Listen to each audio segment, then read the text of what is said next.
Hello મિત્રો, નમસ્તે. પવિત્ર નવરાત્રિના 9 દિવસમાં અમે કહ્યું હતું કે આપણે જે અલગ અલગ માતાજીના વિષયો ઉપર ચર્ચા કરશું અને થોડા જ્ઞાનનું શેરિંગ કરશું. એ પ્રમાણે આજે આપની સમક્ષ ફરીથી ઉપસ્થિત થઈ છું. હેમા ઓન ધર્મ એન્ડ આધ્યાત્મની મારી યુટ્યુબ ચેનલ ઉપર. આપને વિડીયોઝ ગમતા હોય મિત્રો તો please like, share and subscribe it. મિત્રો, આજે આપણે વાત કરશું જે એ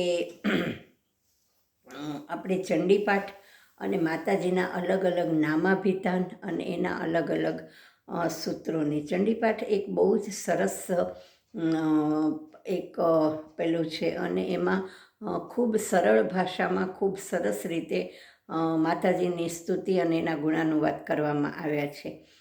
એના જે બધા સ્તોત્ર છે, અર્ગલા સ્તોત્ર છે, કિલક સ્તોત્ર છે, આ બધા સ્તોત્ર જે છે એ બહુ જ અગત્યના છે. અને વાર્તાઓ તો ઠીક છે, બધા અસુરોના સંહારની છે, પણ તે ઉપરાંત આ સ્તોત્રો બધા જે છે એ પણ એના બહુ જ મહત્ત્વના છે. ન્યાસ કરવાનો હોય છે પહેલાં.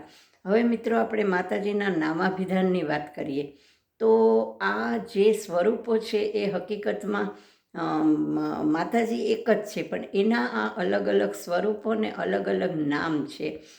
શક્તિના આ બધા સ્વરૂપો છે. શક્તિ નહીં તારી કળાએ રેહો અંબિકા.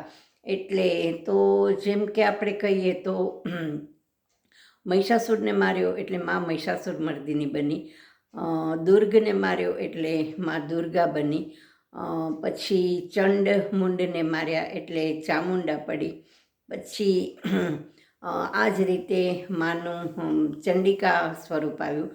પછી ભયંકર દુકાળમાં જે માએ શાકભાજી, પાન, ફળ, ફૂલ રૂપે આખા વિશ્વને પોષ્યું અને એને પોષણ કરનારી બની એટલે એ માં શાકંભરી બની.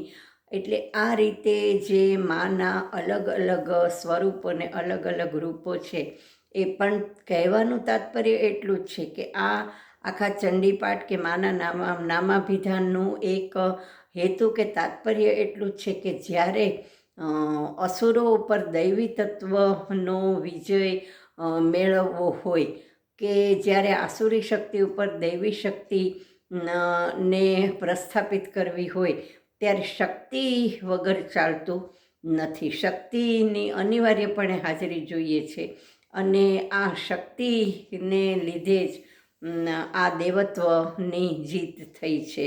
એટલે દૈવી આસુરી તત્વ ઉપર દૈવી તત્વ કે દૈવી શક્તિ નો વિજય એ આખા ચંડીપાઠનું જે હાદ કે એનું મહત્ત્વ છે. અને અંતે મિત્રો, સંસારમાં પણ આપણે જોઈએ જ છીએ કે સ્ત્રી એ શક્તિનું સ્વરૂપ છે.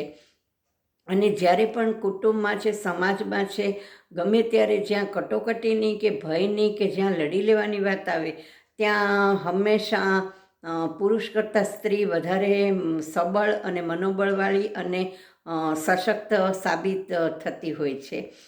એમ જે કહેવાય છે કે દરેક પુરુષની સફળતાની પાછળ એક સ્ત્રી છે, એ અમસ્તું નથી કહેવાતું, પણ સ્ત્રીની જે એનું મનોબળ, એની માનસિક શક્તિ, એની શારીરિક તાકાત, એની નિર્ણય શક્તિ, આ બધી એટલી બધી દ્રઢ અને એટલી બધી ક્વિક હોય છે કે જે ખરેખર જ્યારે ખરાખરીના ખેલ કુટુંબમાં, સમાજમાં, જીવનમાં પણ આવતા હોય છે, ત્યારે ઘણા બધા પહેલાં ઉપર સ્ત્રી શક્તિનો ને એના બધા ગુણોનો વિજય થતો જ હોય છે.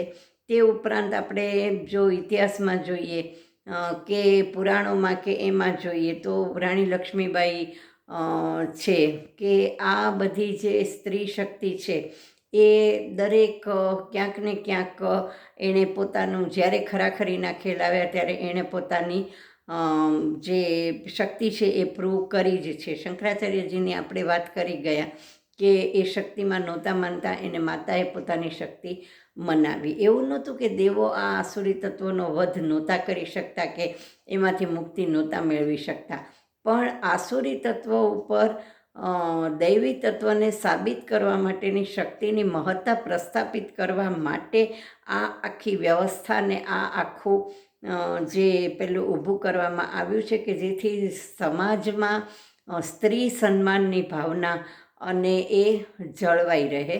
એટલે કે અને એ આખી આપણા તે વખતે એ યુગમાં પણ જે સ્ત્રી સન્માનની ભાવના હતી ને ત્યારની જે સ્ત્રીઓ પણ હતી, સતી અનસૂયા છે કે લોપામુદ્રા છે કે મૈત્રેયી છે, ગાર્ગી છે, આ બધી સ્ત્રીઓ પણ એવી હતી કે જે ખરેખર જ એના પુરુષોની પાછળ શક્તિ સ્વરૂપે હતી. એટલે આ છે નવરાત્રિનું કે માના શક્તિ સ્વરૂપનું કે એના જુદા જુદા નામાભિધાનનું રહસ્ય મિત્રો.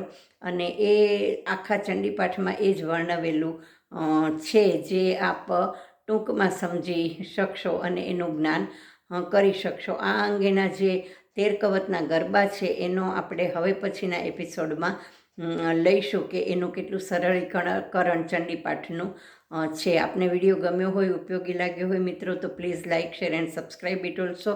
આવા જ વિડીયોઝ લઈને ફરીથી મળી શકશું. આપની પાસે આવા કોઈ વિષયો હોય, અગર આપના આવા કોઈ વિષયો આપ લેવા માગતા હો, જાણવા માગતા હો, તો મારી સાથે શેર કરી શકો છો. મારો મોબાઈલ નંબર છે 94 280 14 8 9428014823. રજા આપશો મિત્રો, ફરી મળશું. જય હાટકેશ, જય માતાજી. Thank you very much.